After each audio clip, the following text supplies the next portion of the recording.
말씀을 듣기 전에 우리의 손을 가슴에 얹고 믿음으로 선포하기를 원합니다. 말씀이 나를 변화시킵니다. 아멘. 이 믿음의 선포와 같이 하나님 주시는 말씀이 우리의 영혼과 중심을 변화시키는 능력의 말씀이 되기를 간절히 축원합니다.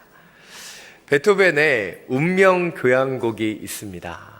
아마 이 교향곡을 많이 아실 것입니다. 이게 생각이 안 나시면 이 선율만 들어도 아실 거예요. 짜자자잔, 짜자자잔.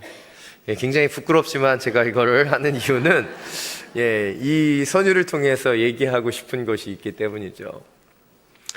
이 선율은 베토벤이 운명이 문을 두드리는 소리 같다고 고백해서 운명교향곡이라는 그 이름이 붙여졌습니다. 그런데 이 첫 부분에 강력한 선율이 나타날 수 있는 이유가 무엇일까요? 그것은 모든 악기가 동원되는 그 합주의 힘이기도 하지만 그 합주와 합주 사이에 있는 정적 때문에 그 소리가 더 강력하게 느껴질 수 있다는 것이죠. 그래서 때로는 이 정적조차도 또 하나의 연주가 될 수 있다는 생각을 하게 됩니다. 제가 왜 이런 말씀으로 오늘 설교를 시작하는 것일까요? 그것은 7인이 떼어지고 바로 30분간의 정적 후에 7 나팔의 재앙이 나타나기 때문이에요. 오늘 본문을 좀 더 구체적으로 살펴보겠습니다. 오늘 본문 1절부터 5절 말씀입니다. 다시 한번 함께 읽겠습니다. 7번째 인을 떼시자 30분쯤 하늘의 정적이 감돌았습니다. 나는 하나님 앞에 서 있는 7 천사를 보았는데 그들에게 7 나팔이 주어졌습니다. 또 다른 천사가 와서 금향로를 들고 제단 앞에 섰습니다. 그 천사는 많은 향을 받았는데 이는 모든 성도들의 기도와 함께 보좌 앞에 있는 금 제단에 드리기 위한 것이었습니다. 향의 연기는 그 천사의 손에서 성도들의 기도와 함께 하나님 앞에 올라갔습니다. 그 천사가 향로를 가져다가 제단의 불에서 불을 채우고 그것을 땅에 쏟으니 천둥과 요란한 소리와 번개와 지진이 일어났습니다. 아멘. 오늘 말씀에서 우리가 처음으로 주목해 보길 원하는 것은 하늘의 정적입니다. 30여 분의 시간 가운데 하늘의 정적이 감돌게 됩니다. 그리고 이 정적 속에서 사도 요한은 하나님께서 7 천사에게 7 나팔을 주시는 것을 보게 되죠. 우리가 첫 번째로 보게 되는 것은 무엇입니까? 바로 7인이 떼어지고 나팔이 불려지기 전까지의 그 정적의 시간입니다. 요한계시록을 계속해서 우리가 살펴보고 있지만 이 계시록 말씀을 묵상할 때 가장 중요한 것 가운데 한 가지가 바로 1차원적인 텍스트에 갇히지 않는 거예요. 이 말씀을 묵상하면서 우리는 사도 요한이 보는 것을 우리가 보아야 되고 그가 듣는 것을 들을 수 있어야 되며 그가 느낄 수 있는 것을 느낄 수 있는 것이죠. 그가 냄새를 맡았다면 우리가 그 냄새를 맡을 수 있도록 이 말씀 가운데 들어갈 수 있어야 되는 거예요. 그래서 요한계시록은 한편의 연극이라기보다는 뮤지컬로 만들어진다면 참 아름다울 것이라고 생각합니다. 그 안에 수많은 찬양이 있고 참 많은 고백이 있고 아름다운 그 찬송과 은혜가 있기 때문이죠. 그래서 오늘 본문에서도 청각적으로는 정적이 흐르고 있지만 후각적으로는 아름다운 향이 가득 찼고 시각적으로는 그 제단에 가득 채운 연기가 하나님께로 그 기도가 되어 나아가는 장면들을 보게 되는 것이죠. 3절 말씀을 보면 다른 천사가 제단 앞에 금향로를 가지고 서죠. 그리고 그 향로에는 많은 향이 모든 성도의 기도로 모여 있는 것을 보게 됩니다. 그리고 그 향의 연기가 천사의 손에서 성도의 기도와 함께 하나님께로 올라가는 것을 우리는 보게 됩니다. 그리고 이 금향로에 제단에 불을 채우고 땅에 것을 쏟으니 천둥과 번개와 지진이 일어나며 7 나팔의 재앙이 시작됩니다. 그렇습니다. 이 정적의 시간은 어떤 시간이에요? 기도의 시간이며 성도의 기도가 하나님께로 나아가는 시간임을 볼 수 있습니다. 그리고 나서 일곱 나팔의 재앙이 시작되죠. 근데 그 재앙이 어떻게 시작되었습니까? 바로 성도들의 기도가 부어짐으로, 하나님의 응답으로 이 일곱 나팔의 재앙이 시작되었다는 것을 우리는 놓치지 않아야 됩니다. 이 부분은 조금 더 구체적으로 나중에 다루도록 하겠습니다. 먼저 우린 여기에서 하늘 제단을 가득 채우고 있는 성도의 기도, 그 향과 그 연기를 바라보기를 원합니다. 어린 시절부터 참 많이 들었던 기도에 대한 표현 가운데 우리가 드리는 기도가 하늘에 상달되게 해달라는 그 문구가 있습니다. 아마 많이 들어보셨을 거예요. 이 표현은 무엇을 가정하고 있습니까? 우리의 기도가 하늘에 상달되기도 하고 때때로는 미달되기도 한다는 것을 가정하고 있는 것이죠. 그런데 오늘 본문을 보면 모든 성도의 기도가 금향로에 담겨져 있다라고 말합니다. 이것은 우리의 기도가 결코 땅에 떨어지지 않는다는 거예요. 모든 기도는 하늘에 닿고 그 향로에 담겨진다는 것을 보여주고 있는 것이죠. 그렇습니다. 우리가 기도하면 하나님은 다 들으십니다. 오늘 성도의 기도가 하늘로 올라가는 이 시간에 하늘의 정적이 임했던 이유가 무엇일까요? 그것은 하나님이 더 온전히 듣기를 원하셨기 때문은 아니겠습니까? 어제 토요주일 예배 이재은 위목사님이 설교하실 때도 이 부분을 이렇게 말씀하셨어요. 우리가 쉬지 않고 기도해야 되는 이유, 바로 하나님께서 쉬지 않고 우리의 기도를 듣고 계시기 때문이다라는 거예요. 영국의 성공의 목회자이자 시인인 조지 허버트는 기도라고 하는 시에서 오늘 본문의 제목과 같이 기도는 거꾸로 치는 천둥이라고 표현했어요. 거꾸로 치는 천둥. 천둥이 하늘로부터 내려온다면 이 거꾸로 치는 천둥은 무엇이에요? 땅에서부터 하늘로 올라가는 천둥이라는 거예요. 바로 이 기도가 하늘을 향한 우리의 성도들의 강력한 힘이고 능력이라는 것을 표현하고 있는 거예요. 그렇습니다.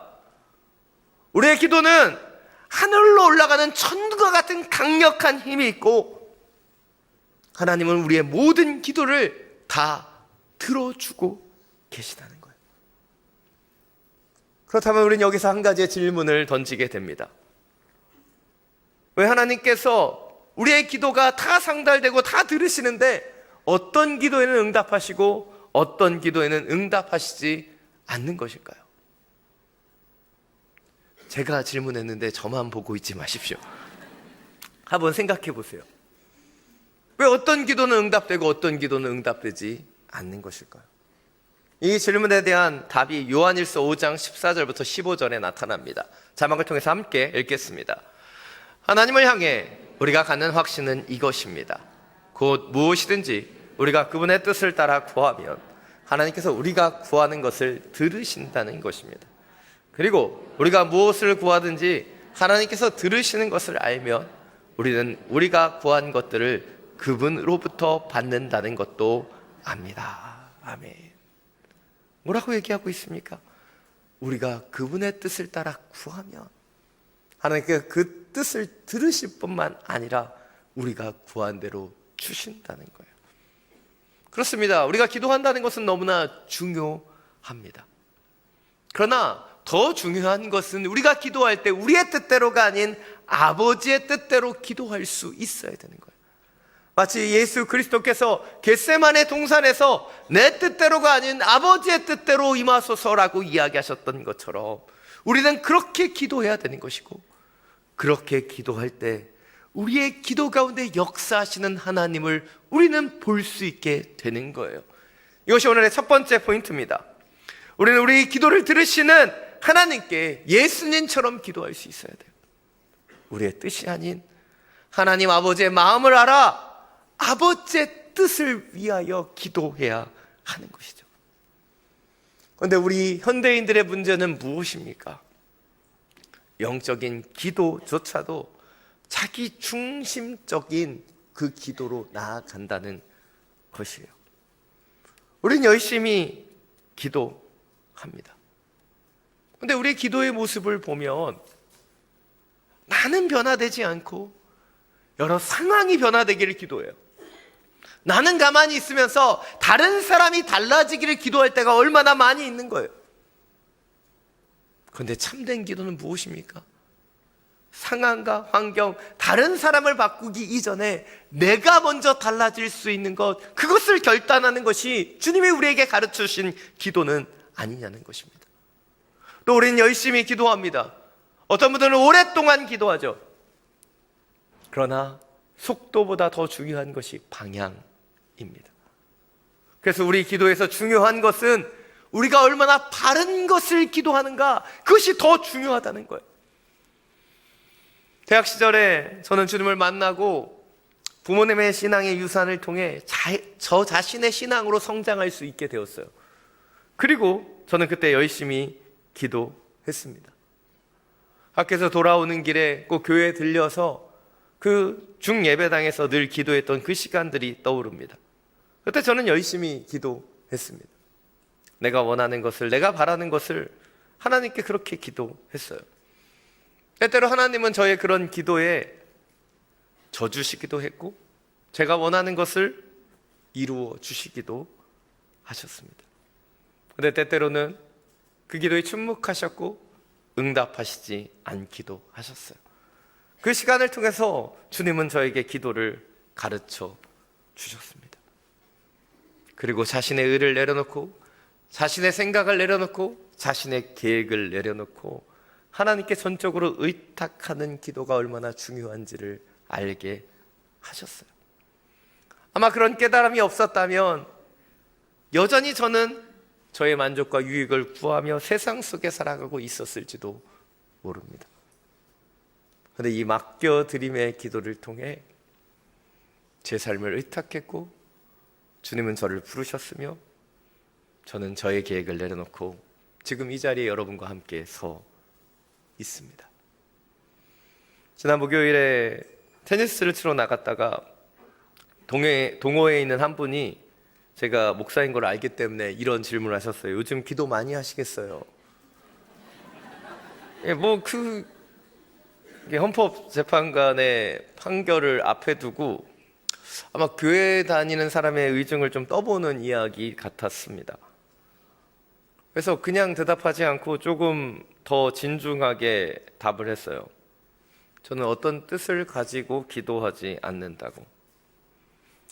하나님의 뜻에 이것을 맡겨드렸기 때문이다라고 이야기했습니다. 그리고 지난 금요일 탄핵에 대해서 헌법재판소의 판결이 났습니다. 그 판결로 인해 시비가 엇갈리고 있다고 생각됩니다. 근데 저는 지난 몇 달간의 시간이 참 개인적으로 마음이 아픈 시간이었습니다. 그것은 한국교회 성도들의 기도가 하나로 모아지지 못하고 갈라지고 쪼개어지고 있다는 느낌을 받았기 때문이에요.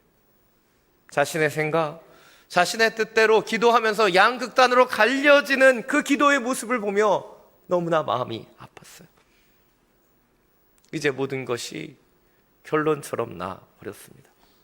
그렇다면 우리의 기도가 이제 달라져야 하지 않겠습니까? 결과를 뒤로하고 이제는 우리의 생각과 우리의 뜻을 내려놓고 하나님께서 이 나라와 민족을 통치하실 것을 신뢰함으로 그분 앞에 맡겨드리고 의탁하는 그런 중보의 기도로 하나로 모아질 수 있게 되기를 간절히 축원합니다. 오늘 본 5절부터 7절입니다. 함께 읽겠습니다. 그 천사가 황로를 가져다가 제단의 불에서 불을 채우고 그것을 땅에 쏟으니 천둥과 요란한 소리와 번개와 지진이 일어났습니다. 그때 7 나팔을 가진 7 천사가 나팔을 불려고 준비했습니다. 첫 번째 천사가 나팔을 불자 휘섞인 우박과 불이 생기고 그것들이 땅에 쏟아졌습니다. 그러자 땅의 3분의 1이 불탔고 나물의 3분의 1도 붙었으며 모든 푸른 불도 불타버렸습니다. 앞서 살펴본 것처럼 성도의 기도가 담겨진 금양로가 그 제단의 불로 채워지고 땅에 쏟아졌을 때 천둥과 번개와 지진이 일어나며 7 나팔의 재앙이 시작됩니다. 다시 말해서 성도들의 기도를 통해 이 재앙이 시작되고 있다는 것이죠.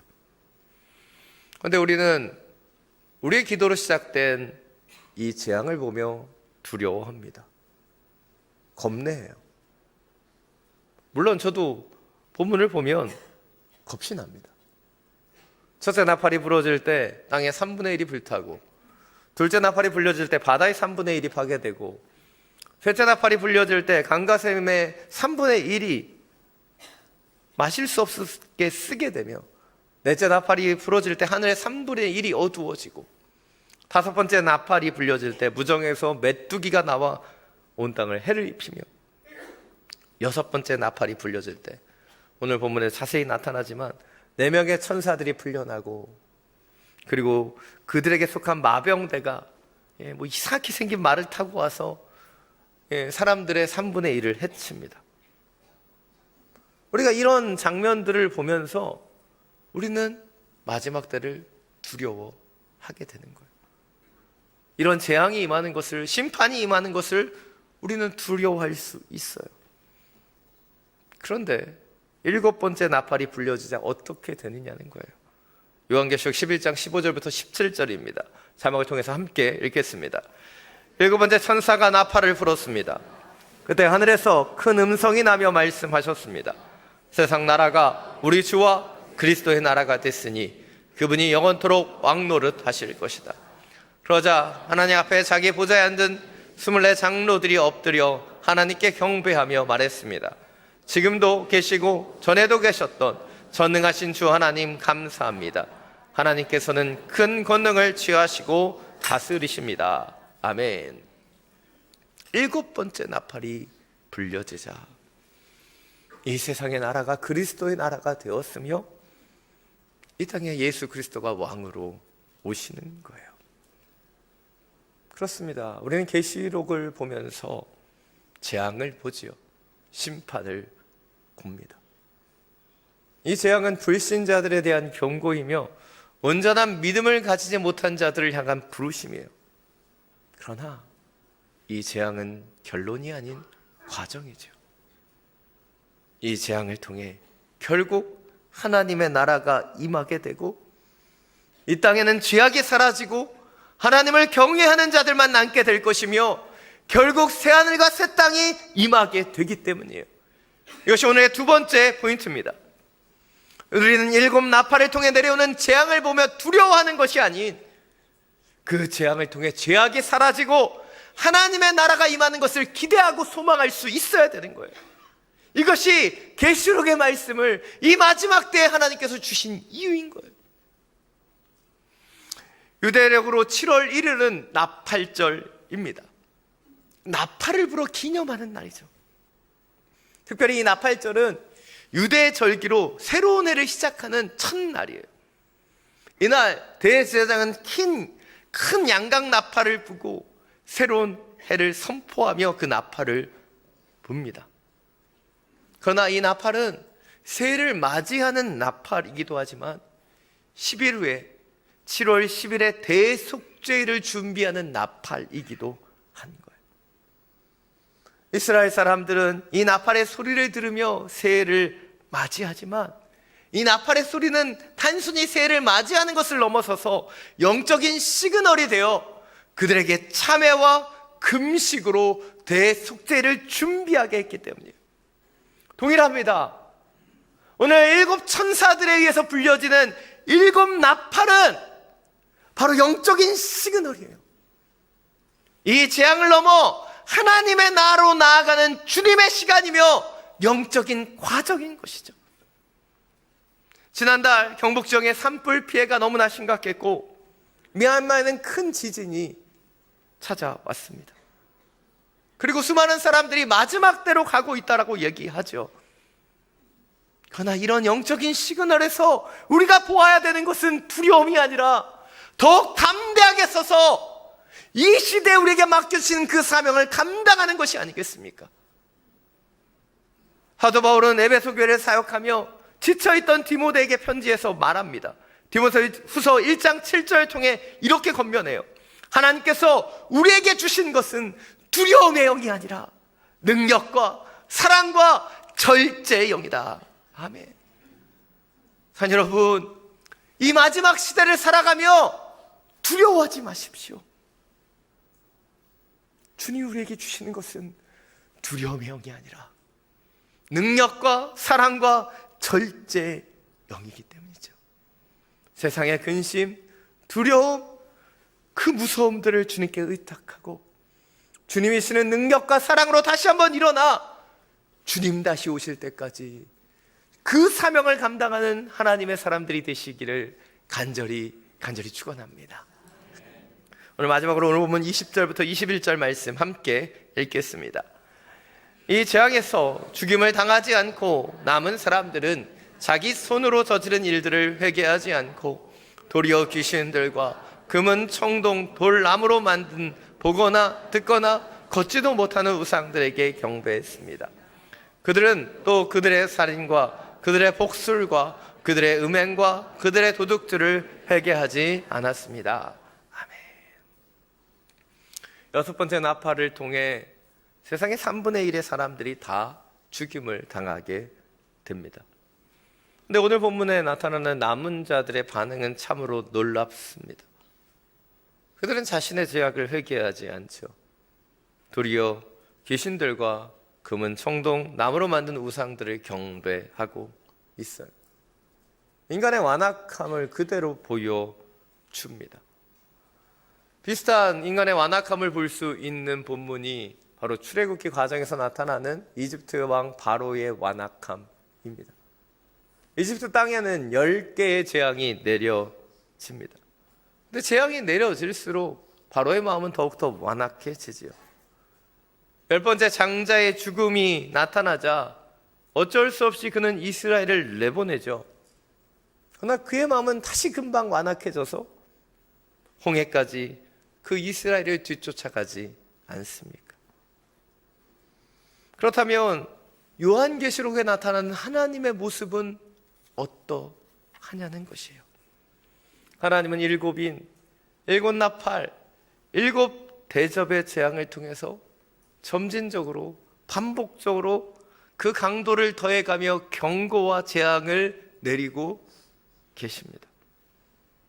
그렇다면 왜 하나님께서는 이렇게 지속적으로 재앙의 강도를 높여가며 이 땅 가운데 그 심판을 이어가시는 것일까요?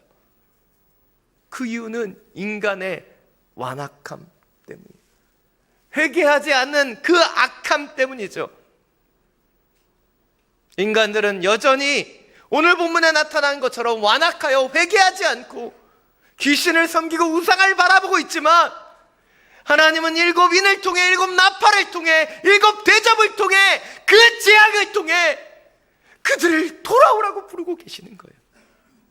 이것이 이 재앙을 통해 나타나는 하나님의 자비로우시고 하나님의 그 자비로우심은 인간의 완악함보다 커서 주님은 반복적으로 그들을 부르시고 또 부르시고 계시는 거예요.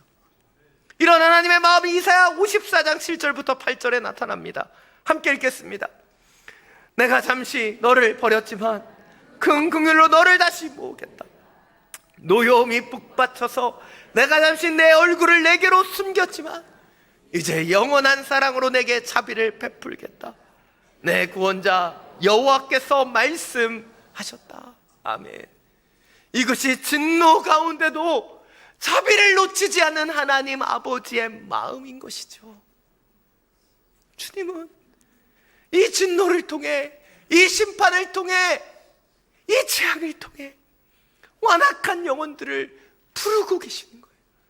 그들이 한 영혼이라도 돌아올 수 있도록 주님의 자비하심으로 인내하시며 그들을 부르고 또 부르고 계시는 거예요. 이것이 오늘 마지막 3번째 포인트입니다. 우리는 점진적이고 반복적인 재앙을 통해 완악한 영혼들까지도 포기하지 않으시고 그들이 돌아오기를 기다리시는 하나님 아버지의 마음을 알아야 되고 그 하나님의 마음을 아는 자로 그 영혼들을 돌아오게 하는 하나님의 축복의 통로로 쓰임받을 수 있어야 되는 거예요. 앞서서 말씀드린 것처럼 요한계시록은 결코 1차원적인 텍스트에 갇혀 있어서는 안 됩니다. 사도 요한이 본 것을 우리도 보아야 되고, 사도 요한이 들었던 것을 우리도 들어야 되며, 사도 요한이 느꼈던 것을 우리도 느끼며, 사도 요한이 행했던 것을 우리도 행할 수 있어야 되는 거예요. 계시록이 두렵고 무서운 책이라면 이 계시록 가운데 이렇게 많은 찬양이 나타날 수 없을 것입니다. 그러나 이 계시록에 놀라운 찬양과 경배가 계속되는 것, 그것은 이 계시록은 인간의 완악감을 뛰어넘는 하나님의 자비를 나타내는 책이며, 주의 영혼들이 돌아오기를 기다리시는 하나님의 마음이 담겨있는 책이기 때문이에요. 그래서 한 영혼이라도 더 구원하시기 위하여 주님은 7 이를 떼셨고 7 나팔을 부셨으며 7 대접을 엎으시며 그 영혼들을 돌아오게 하시는 것이죠. 산 여러분, 오늘 말씀을 준비하며 저는 개인적으로 참 많이 회개했습니다. 하나님은 포기하지 않으시는데 저는 포기했던 부분들이 많이 있다고 생각했기 때문이에요. 하나님은 이들의 완악함에도 그들을 용서하시고 또 용서하시며 기다리시는데, 용서보다 정죄와 판단이 빨랐던 제 마음을 보았기 때문이죠. 우리는 다시 기도해야 합니다. 내 뜻과 내 생각을 넘는 하나님의 뜻을 품기 위해 기도해야 되며, 이 재앙을 두려워하는 것이 아닌 이 재앙을 통해 역사하는 하나님의 나라를 기대하기 위해 기도해야 되며, 인간의 완악함보다 크신 하나님의 자비와 사랑을 알아 주님의 통로로 쓰임받기 위해 우리는 기도해야 되는 거예요. 그리고 이 기도함을 통해, 거꾸로 올라가는 이 천둥과 같은 이 기도를 통해 우리는 주님께서 맡겨주신 그 한 영혼을 구원하는 하나님의 사람이 되어야 할 것입니다. 다시 한번 주님 오실 그날까지 이 기도함으로 그 사명을 놓치지 않는 하나님의 사람들이 되시기를 간절히 축원합니다. 이 시간 나의 기도하는 것보다 이 찬양 함께 드리고 기도하며 나아가기를 원합니다. 나의 기도하는 것보다 더욱 응답하실 하나님, 나의 생각하는 것보다 더욱 이루시는 하나님, 우리 가운데 역사하시 능력대로 우리들의 간구함을 넘치도록 능히 하실 주님께 모든 영광과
기도하며 나아가기를 원합니다. 우리는 열심히 기도했습니다. 뜨겁게 기도했는지도 모릅니다. 그러나 우리의 기도가 갈라지고 있다면 주님, 우리의 기도가 하나 되기를 원하십니다. 내 뜻대로가 아닌 아버지의 뜻대로 기도하며 우리가 한 마음과 한 뜻으로 이 나라와 민족을 위해 기도하기를 원하시지요. 또한 주님은 우리가 두려움과 무서움과 공포 속에 살아가는 존재가 아닌 하늘 소망으로 하나님의 나라가 임하는 것을 기대하며 이 시대를 살아가기를 원하십니다. 또한 우리가 기도함으로 이 땅에 죽어가고 있는 영혼, 그 완악함으로 죄악 가운데 머물러 있는 그 영혼들을 그 하나님의 동역자가 되어 돌아오게 하는 별과 같은 주님의 사람이 되길 원하십니다. 이 시간 기도할 때 주님, 우리를 사용하여 주옵소서. 우리의 기도가 하나 되게 하여 주십시오. 하나님의 뜻을 이루며 하나님의 나라를 바라보는 그런 중보자로 기도하며 섬기게 하여 주옵소서. 주님의 이름 한번 부르고 함께 통성으로 기도하며 나아갑니다. 주여,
모든 영광과 존귀와 찬양을 홀로 받아 주옵소서. 이 예배를 통해 당신께로 나아갑니다. 내 뜻, 내 생각을 내려놓고 이 거룩한 말씀 앞에 서서 존귀하신 하나님의 사명을 회복하기를 원합니다. 주여, 우리 가운데 있는 모든 걱정과 근심, 두려움과 연약함이 도말되게 하여 주시고 하나님의 권능의 말씀을 붙잡고 다시 한번 부릴 듯한 주님의 사명으로 서게 하여 주옵소서. 주님, 인간의 완보다 크신 하나님의 놀라운 자비로우심, 진노 가운데도 사랑을 멈추지 않으시는 당신의 뜻대로 쓰임받는 사역자가 되어 한 영혼 한 영혼 주님께 돌아오게 하는 별과 같은 하나님의 사람들 되게 하여 주옵소서. 간절히 기도합니다. 이 마지막 때를 살아가는 우리의 그 심령을 지켜주시고 주의 사명대로 지어지는 하루하루를 살아낼 수 있도록 주장하여 주옵소서. 우리의 힘이요 능력 되시는 우리 주 예수 그리스도의 이름으로 기도드립니다.